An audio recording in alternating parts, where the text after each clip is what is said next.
Well, hello. This is Chris Dorris, and welcome to the Entheos Academy for Optimal Living. And I've entitled this course, How to Become a Psychological Samurai. And I must acknowledge from the get-go that that's a little bit deceiving because the word become isn't entirely appropriate. Because, my belief is that when we come into this life, we exist in a state of pure abundance. Like we experience reality as simply a field of infinite possibilities. We've never had the experience of failure. In fact, we haven't even learned what that construct means. Failure is just one way of interpreting an outcome when you don't get what you want, and we don't even know that. So when we're born, you can make the argument that you're really as mentally tough as you could be. Now that's not to say that you can't train your mind, and that's really what we're going to be talking about today. But I really do want to preface this to create the right context going in. I'm going to share with you some of the most top 10 most powerful tools that I use in my coaching and my training. I refer to myself as a mental toughness trainer, which simply means that I train people to condition their minds, so that ultimately the result is that they're using their minds only in ways that serve them. Okay, so we're strengthening the way that we use our minds, much in the same way that, if you want to get in great physical shape, you might consider hiring a physical trainer, right? An expert who knows the exercises, who knows how to teach you the exercises, and knows how to train your body, who's going to push you past your perceived limits, right? Well, I'm like the psychological equivalent of that, right? So I'm going to share with you the exercises that then you can go practice and incorporate as disciplines into your life, so that you're, with each passing day, becoming increasingly psychologically strong, like the samurai. But as I said, when we start this life, we really are purely, you can make the argument, mentally tough. We're psychologically strong, right? We're emotionally intelligent. But as we grow and go through life, we pick up lessons, right? We're conditioned to believe certain things. Well, like failure, like the construct of failure. We have to be taught that. We're taught that you can't just have causeless joy, that you need to wait. And this is like the victim mentality, all right? That you need to wait for a thing to happen in the world, in your life, some event, some good deal, in order to feel great, right? And that's the victim of circumstance. You're letting circumstance govern you. We've all learned this stuff. So really, you could say that mental toughness training, becoming a psychological samurai, really is as much about unlearning as it is about learning. So that's a good segue into big idea number one, which is I say chipping away, and I like to use this metaphor, the metaphor of the statue of David. If you've ever had the privilege of going to Florence, Italy, well, maybe you're in Florence watching this right now, and you've seen the statue of David, you'll appreciate its beauty. It's arguably one of the most amazing sculptures in history. And of course, Michelangelo is the artist. So the story is that back in the day, when Michelangelo had just finished creating or sculpting David, the town was all buzzing about it. Like, oh my God, he's up to it. He's at it again. This Michelangelo guy, he just doesn't quit.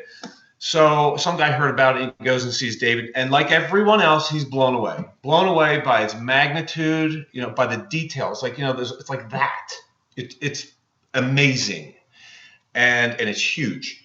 And it's made out of marble, one of the hardest substances on the planet. And he made it with these like arcane tools, an old hammer and a chisel. So anyway, the guy goes and sees it, he's blown away.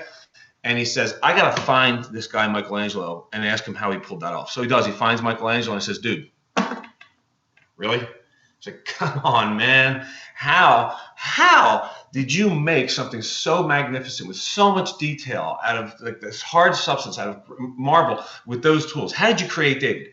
And Michelangelo humbly shrugs it off and he says, I didn't create David. And the guy goes, I don't understand. You're not the artist? And he goes, no, I am the artist, but I didn't create David. David already existed, concealed within the stone. And all I had to do was chip away at what wasn't David.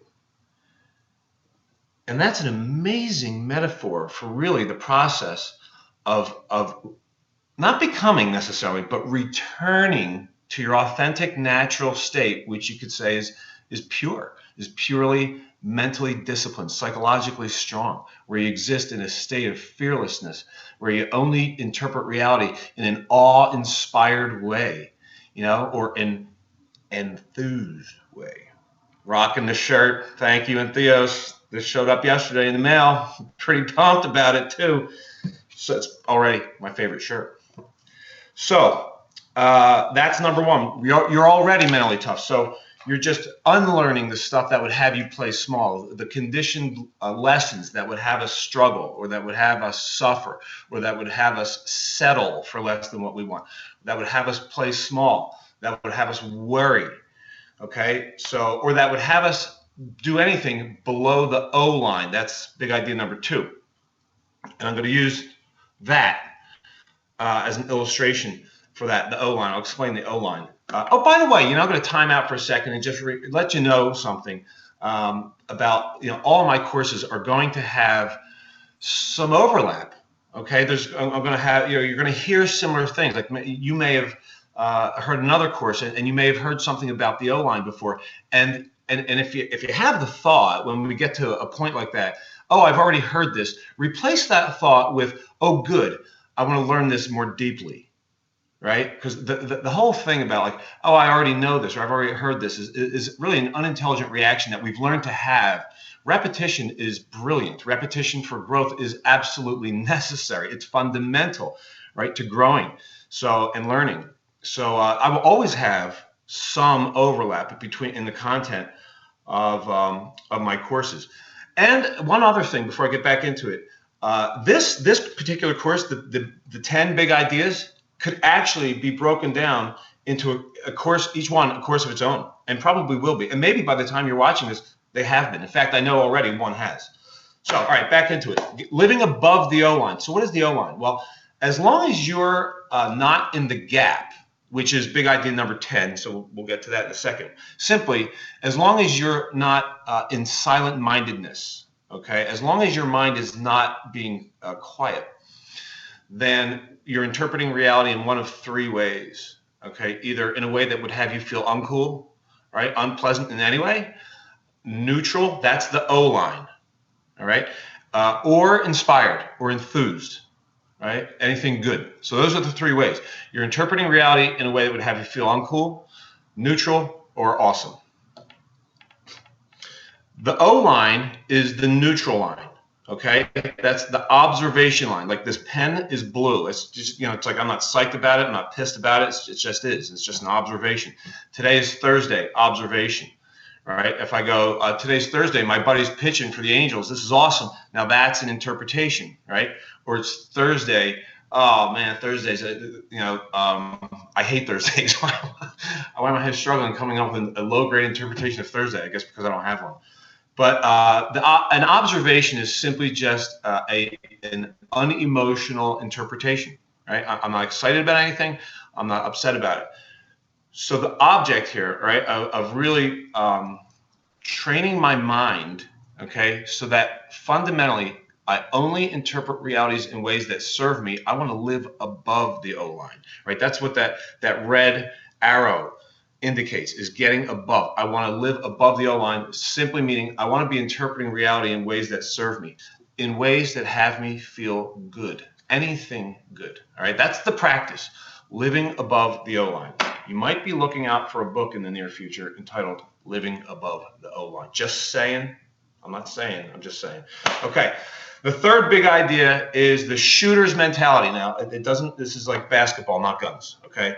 It uses basketball as a metaphor. Now, the shooter's mentality is a really cool tool because it's unique, because what it does is it encourages you to be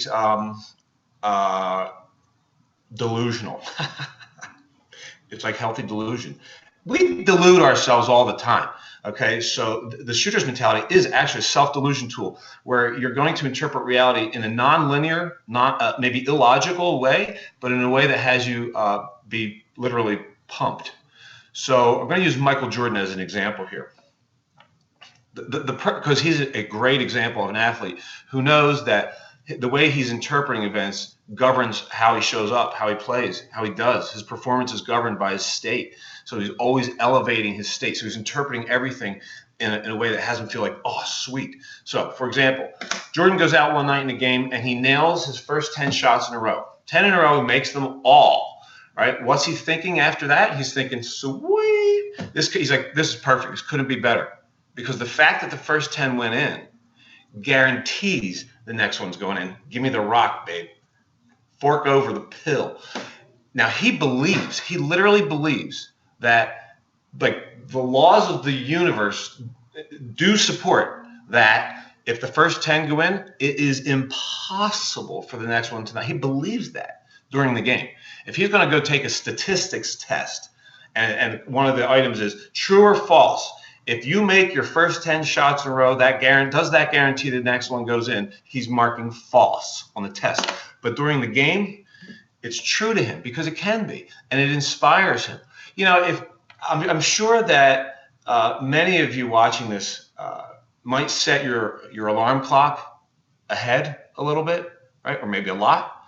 You know, what is that? What's that about? Yeah, it's about you deluding yourself into believing something to be true that isn't, in order to gain from it. And in that case, it's to be punctual, it's to be on time, which is a good thing. So you're the one that set the clock ahead. Like, you know it isn't true, but yet you're buying it, and it's brilliant. So the shooter's mentality is all about self-delusion. Now, check this out. So say the next night, Jordan goes out in the next game, right? And he bricks his first 10 shots in a row. Stone cold bricks them, right? And if you're not familiar with basketball vernacular, that means he missed them badly. So now what's he thinking? Same deal. He's thinking, perfect. This couldn't be better. Because the fact that I missed the first 10 guarantees that the next one's going in. Give me the rock.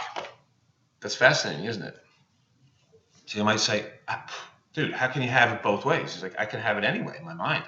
There are no laws governing the way that I think. I don't need to be historically accurate with my thoughts. I don't need to be linear. I do not need to be logical. It doesn't even need to make sense to anybody. All it needs to do is elevate my state. So I'm going to make up my own reality. All right, I'm going to choose to interpret everything only in ways that serve me. Okay, and now that takes practice, because what I get from my coaching clients a lot is that when they first start using the shooter's mentality, they feel a little cheesy, because they're like, they'll say something. All right, so I'm working with a professional golfer, and he'll go 3-putt a green. So he walks off a green where he was about to make birdie, and he made bogey. Now he's bummed out, he's pissed off, and he's like, okay, I'm below the O line. All right, let's use the shooter's mentality to get back above the O line. He goes, all right, this is perfect, because whenever I 3-putt for bogey, I end up going on a birdie tear. Nice. That's nonsense. So, right, and that's what happens, because you need to do it again. You need to do it again and again and again until you get comfortable believing your own BS. And what's also amazing about that is that oftentimes, if he went back, that particular athlete, that golfer, went back through his history books of performing as a golfer, I bet you he could find a whole bunch of times where he actually did go on a birdie tear after a 3-putt bogey. So it might even be true. We just don't remember it. Okay. So the shooter's mentality permits you to be very creative with your thinking. All right. And it's a cool tool to get above the O line. All right. Moving on. One of the most powerful tools that I could ever share with anybody in the context of training your mind is this game face. This is big idea number 4. Game face. So everybody's heard about game face. It's like a very popular term. But I think there's a lot of misconception about what is game face. And it's not a face. It's not a facial expression. It's the mood behind the face. Okay? But it's a very unique one.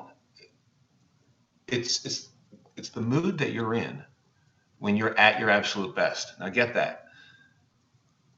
There's so many different moods that we could experience. I mean, I don't know. I'd love to know if anybody's ever quantified like the number of human states.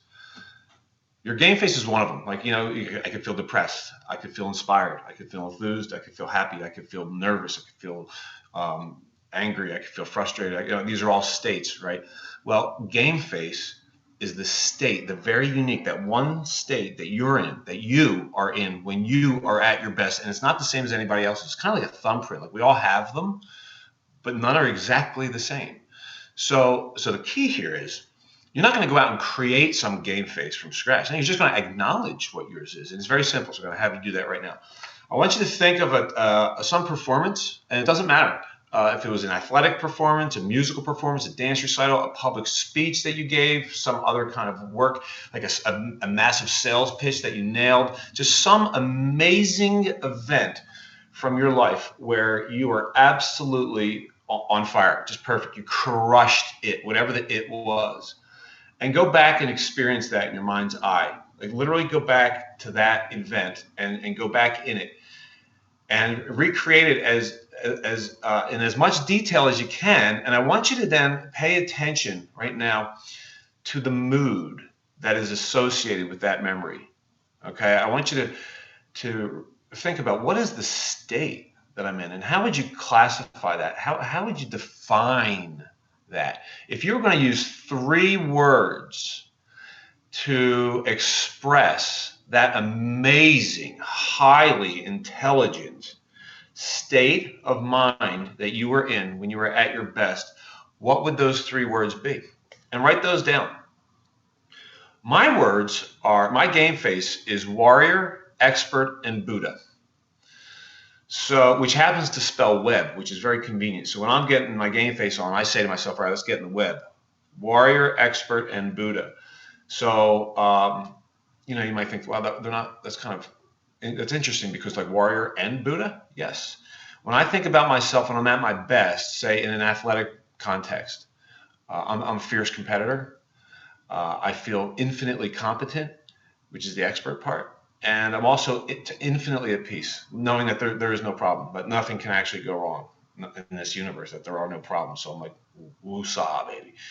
And all of that together, right? Warrior, expert, and Buddha. So come up with 3 words, right? And so you'll define your game face. And then we'll talk about in a couple down the road, we're going to talk about when to use your game face. Okay. So moving on. Big idea number 5 is imagery. This is one of the most amazing tools that we have available to us as humans, which is the ability to experience the future in your mind's eye in advance. Now, we've all heard of that, like visualization and imagery. We're actually using it all day, every day. Fantasizing, daydreaming, it's imagery. It's simply creating images in your mind, and we're doing that all day long. And most of us are actually, because of the conditioning of our past, imagining disastrous things. Now, we don't realize that how actually powerful that is, because my thoughts become things, right? My thoughts are actually instructions to my unconscious to act upon that image, to make it to have it be real. So I'm always acting in ways to have the pictures that I'm filling my mind with, the content of my mind. I'm always acting in ways that I don't realize to have it become real, which means I want the images to be powerful. I want my images to be of success. I want to be filling my mind constantly with pictures of excellence, of amazingness, of perfection. So here's a really amazing story. There's so many. I'll tell you maybe 2 of them. One is, and they're both true stories. All right, there was a guy who was a prisoner, I believe in Vietnam, prisoner of war. And he was getting tortured. I'm sure you've heard stories like they would keep him in a box, take his clothes, starve him, threaten to kill him every day. He's going nuts. So he happens to be an avid golfer. He wasn't a very good golfer, very average, but very avid player. So what he did with this sole intention of distracting himself from the horror of his reality in the moment was he just fantasized. He just pretended that he was back home and he was playing golf with his buddies, and he'd get way into this. He would actually do it in like real time because all he had was time. He wanted to take up as much time as he could, so he'd like play an entire round for 4.5 hours in his head, and then just start over. But what he did was, the one thing that he did that makes this story so huge and so valuable is he imagined himself playing lights out, like way better than he actually was. He imagined striping every shot. He imagined in detail just puring every drive and flushing every iron shot and hooping out, all those putts and making sand shots, just being amazing, right? And he did it over and over for months and months. He ended up getting rescued, not before having lost 80 pounds. So all his muscles were atrophied from lack of movement. So he came home, he nourished, he gained his health back, and naturally one of the first things he wanted to do was go play golf. So he did, and guess what happened? Best round of his life. What? So the guy's being physically and mentally tortured. He loses 80 pounds. His muscles are totally atrophied. He comes back, plays golf, first round back, best round of his life. You know why? Because every time he imagined hitting a perfect shot, he was actually developing real muscle memory. See, the mind does not make a distinction between real and imagined experience.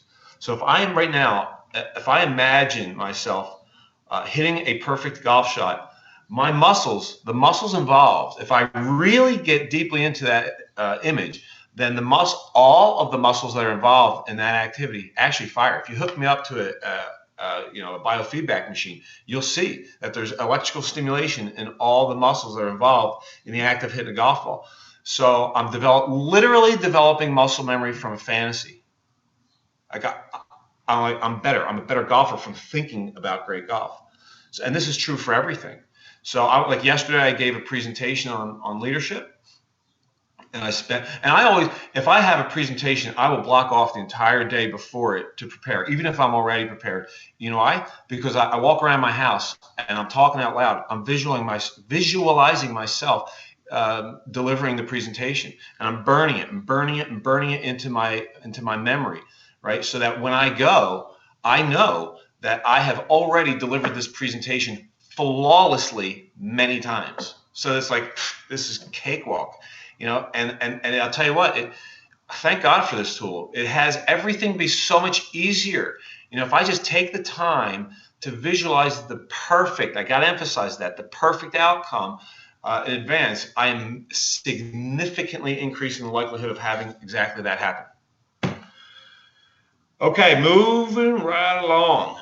Big idea number 6. I just can't decide which of these tools are more valuable. They're all so amazing, which of course would have them be on this list. So it's called the convincing argument. And here's a great way of thinking about that. If you had to convince a panel of judges, like let's say you have a presentation coming up and you had to convince a panel of judges that this is going to be the best presentation of your life, what would you say? Like, what do you got? We have been conditioned over time to become amazing at focusing on where we fall short. And what has weakened is our ability to acknowledge our excellence. Okay, and there's a problem in that. My coach is Steve Chandler. I say that so proudly. He has me keep this folder on my desk, and nothing ever goes on top of this folder. Nothing ever. You can kind of see my desk. This is a very messy desk. I'm very proud of the messiness of my desk. But nothing will ever go on top of this. Okay, I open this and read this every day. This is my collection. This is my success stories. This is my convincing argument of why I'm the best mental toughness trainer on earth. And the people that hire me need me to be that guy. Okay, the last thing in the world, someone, a coaching client that hires me needs me to be thinking is, I wonder if I'm any good for them. I hope I can serve them well. No, they need me to be the guy. Like, you're in great hands, babe. Like, I promise you, there is no one on the planet that does this better than me. Let's get busy. And when I go through this, it reminds me of my own excellence. So your convincing argument is your success story folder. All right, collect, go back. Rack your brain. Start collecting all the great pieces of feedback that show up in your life via email, verbally, whatever. Keep in the forefront of your mind your amazingness. Okay, it's one of the most valuable tools because the convincing argument, when you read it or when you go through your folder, it makes it so much easier to get back above the O line. All right, so now Now you're equipped to actually have, and big idea number 7 is a pregame mental preparation routine. So what's that? If somebody was to ask you, hey, what do you do before an important event, a presentation, or some like important thing you got going on in your life? What do you do to get yourself into the perfect peak performance frame of mind? And most people are like, I don't know. I go over my notes or whatever. So you now already have 3 amazing tools that you can use, prior to, like, right before going on stage, or right before going into your sales pitch, or right before going into your musical recital, or right before going into your athletic event. You got game face, shooter's mentality, and convincing argument. So take 15 minutes, put your game face on, go through your 3 words and activate, get yourself into that mood. And when you're there, you're like, oh, let's go now. And then the shooter's mentality, or imagery rather, not shooter's mentality, sorry, it's game face, imagery, and convincing argument are the 3 tools for your pregame routine. Get your game face on, do some imagery, okay? Do imagery of perfection right before you go on, and then read your convincing argument. And I tell you what, if you're not feeling like infinitely competent and excited about going to do the thing after those 3, after using those 3 tools, you're brain dead. All right, so big idea number 8 is if you're going to have a pregame, you got to have a postgame, right? So if somebody's going to ask you, hey, what do you do after that event, right? After that big deal, in order to, ring it, drive all of its value, to get all the learning and growth out of it. Well, this is your answer. You say, oh, well, I got a formal routine. It's very short but very powerful. It's called my post-game routine, and it involves 3 questions. I ask myself and answer 3 questions. And the first question is, how was I amazing? And I really want to exhaust my response to that, okay? Because I want to re-strengthen. This is like the convincing argument in a way. I want to re-strengthen my ability to acknowledge my own excellence, because I want to keep that in the forefront. And because, just by answering that question, I'm actually imagining my excellence again, burning it further into my muscle memory, and increasing the likelihood of repeating that. So I want to really exhaust my, how was I amazing? And the answer can never be nothing. Like, say you floundered on this performance. Say it was far from one of your best, right? There's still amazingness. You got to go in, persevere, hold yourself to a higher standard. Don't go, nah, nothing here. Let's move on to the next question. No, stay with it. All right, and find the excellence. Even if there's only one thing, you gotta go find it. And then the second question is, what's the big lesson for me? All right, it's not like, how did I suck? No, it's if I could just go back and do one thing differently, better, more of, less of, none of, what would that would make the biggest difference in the outcome? What would that one thing be? And figure it out. What would that one thing be that I could change? And maybe it would be in your preparation. Maybe it would be in maybe the fact that you didn't imagine excellence prior to it. Maybe it was that, or maybe it was that you kept, if it's like a public presentation or public a lecture or something, maybe it's that, you went off on too many tangents, or that, you were distracted by your own PowerPoint presentation. Or or maybe you took something defensively from there's like a heckler in the crowd, and maybe you got too defensive about that, instead of just like diplomatically, like just moving on. It could be anything. It could be like, I didn't eat. I started to get fatigued, and my memory was like waxing because I was like, I didn't nourish enough. It could be something as simple as that. And then, okay, so then finally the last question is, so what specifically will I do about that in order to grow from it? Specifically being the operative word. That's the post-game routine.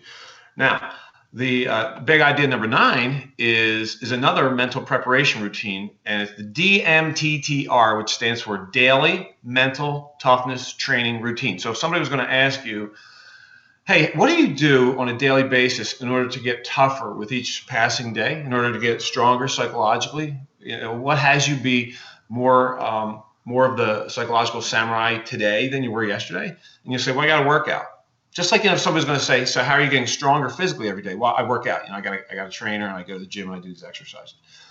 And that has me be stronger today than yesterday. So what about psychologically? Okay, well, I got to work out for that too. And I'm going to give you 6 exercises, all right, that you can mix up, use some of, use 2 of every day. Use one day, do all of them one day, whatever. The first is to recreate the dream. Everybody's got a dream, and you've got to keep it clear in our minds. What is my purpose? What is my big project in life? Like, what am I using my life for? What's the big impossible dream that I'm working on? What is it? Fantasize about it. Visualize it for a couple minutes. And then the second step is to recommit to doing what it takes. Okay, because realizing your life dreams involves as much saying no as it does saying yes. So in this step, I want to say, so what might I be asked to do today that I want to say no to that wouldn't have me get closer to my dream? Right? What might I exercise discipline with today? Right? What might I say no to, and what am I saying yes to today? What will I do that will have me be measurably closer to my dream than I am right now? And then the third step is game face. Put your game face on. The fourth tool in the daily mental toughness routine is imagery, convincing argument, and then the last one is the gap, which we'll talk about in a moment, like this one. So that big idea number 10, the gap. The gap is actually it has to be the most powerful tool that I know of as far as training your mind. It's got to be the MVP of mental toughness tools or training technologies. It's actually transcendental meditation, which is thousands of years old. And imagine that. It's like I'm working with these professional athletes, and I get them like meditating because it's the most powerful thing you can do to train your mind. There's nothing that has me be more conscious of my thoughts than this exercise, which paradoxically is about not having thoughts. All right. So the gap it's quite simple, but it's at the same time remarkably difficult. It's simple to explain, and it's remarkably difficult, which has me love it to do. And I think the only reason that it's so remarkably difficult to do is because it's just something that we're not familiar with, right? You can refer to the gap as the off switch, right? We're always on, like our minds are busy, actively thinking, like you're processing what I'm saying right now. Maybe you're taking some notes, you're writing things down, and maybe you're checking a text message, or we're multitasking. We're driving our car and we're changing the station, maybe eating some food. We're doing all this kind of stuff, and we're on. Well, the gap is the off position. You can refer to it as the space between thoughts. That's why we call it the gap. Transcendental meditation is just way too long of a name. Let's just call it the gap. And it's the space between thoughts, and it's where magic happens. Okay, it's the discontinuity. Here's a cool analogy for it. When we go to, say, like back in the day before they digitalized movies, if we went to the movie theater to watch a movie, and we're looking at the big screen, and what we think we're watching is a continuous streaming event. Like Tom Cruise is on a motorcycle now, he's standing on the motorcycle, now he's jumping off of it onto a big black SUV with bad guys in it, and there's like no interruption, right? It's all just flowing. But the truth is it's not actually, because if we go up into the film room and the projection room and look at what we're witnessing, we'll see a film strip, right, which has frames, right, of information. Just picture frames of information separated by spaces of nothing. So there's frame on, space, nothing, off, on, off, on, off, on, off. But it's moving at such a pace that we cannot detect the off. Quantum physicists have illustrated for us that that's exactly what's happening right now in life, that everything's vibrating energy fields at the quantum level, on, off, on, off, on, off, but it's happening at such a pace that we can only witness the on. So this exercise would have us be able to experience the whole other side of this magical, miraculous life experience of ours. And magic happens there. I'm not even going to get into all the research that's been done on the value of the gap. It's like extensive, physically, psychologically, in every way. When you practice this exercise, you're better, healthier, your memory's better, creativity, compassion, patience, and it just goes on and on. So here's a simple way of describing how to get in the gap. Sit silently, sit comfortably, sit up. Sleeping is not the gap. So just sit up. You don't have to be in any kind of Om position or legs folded, all that stuff. Just be comfortable. All right. And what you're going to do is go somewhere to do this where you're going to have as little distraction as possible when you're first starting out. And you're going to close your eyes and then simply let your mind go quiet. You're going to become a disinterested observer of your mind. That's a great way of putting it. You're going to become a disinterested observer of the activity of your mind. You have a mind, you have a brain, your brain creates thoughts, you are not your thoughts. So your brain is just going to continue to pump thoughts as you sit there with your eyes closed, and you're going to become disinterested in all of that activity. So the thoughts will arise, and you don't care, just like a bubble. You're just going to like let it float away, but don't have that image either. That's just me giving you a construct or a concept in order to get what it is that you're practicing here. Because if you start visualizing that, then actually you're thinking, right? So what we're doing is you're resting your mind. You're permitting your mind to slow down, to take a load off, so that ultimately there may be a moment that occurs where there is the absence of thought, and that is the gap. So you'll just let the thoughts go, just let them float away like little helium-filled balloons. Just each thought, just let it go. It doesn't matter if it's a disturbing thought. It doesn't matter if it's an amazing thought, a beautiful thought, an inspiring thought. Who cares? They're all just thoughts. It's just brain noise. Let it all go. Let every thought that arises float away. Now, what ultimately will happen at some point is there will be a moment of pure stillness, of absolute silence, right? Quiet-mindedness, which will be interrupted by you going, oh, I think I'm in the gap, which is a thought, which is just another thought, right? But it ends the silence.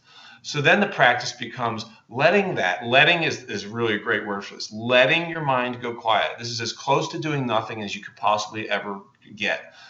So then you'll have that moment of silence, that quiet-mindedness. You'll enter the space between thoughts, and there will be nothingness, just a stillness. And you won't even need to go to the effort of acknowledging that. You'll just simply be there, right?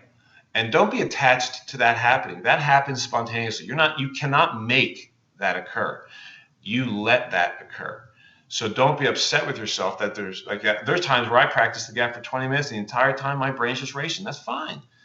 Okay, I'm practicing letting it go quiet, and you'll notice when you practice this. My recommendation is actually to practice it for 20 minutes a day and to do it first thing in the morning. I like to use this is a very technical term. Okay, so stay with me. It's RPM method. That stands for Rise, P, Meditate. Very technical. But I like to start the day off with that because you'll see it's a beautiful thing. So your life will be enhanced in many ways if you integrate the gap. Even just for a few minutes. You can practice. The cool thing about the gap is you practice it anywhere. I'm sitting in a dentist's office waiting for my appointment. I just go quiet for 3 minutes. And it's great. Okay, so those are the top 10. If you were to ask me, hey, CD, I want to really get mentally tough. What do you got? This is it. That's it. That's what I got right there. These are the top 10 big ideas, but that correspond to the top 10 most powerful exercises that I know of that you can incorporate as disciplines into your life to get progressively stronger, to become the psychological samurai. Oh, yeah. All right, it's been fun. Thanks for visiting the Entheos Academy for Optimal Living, and I hope you find this valuable, and I'll see you in another course soon.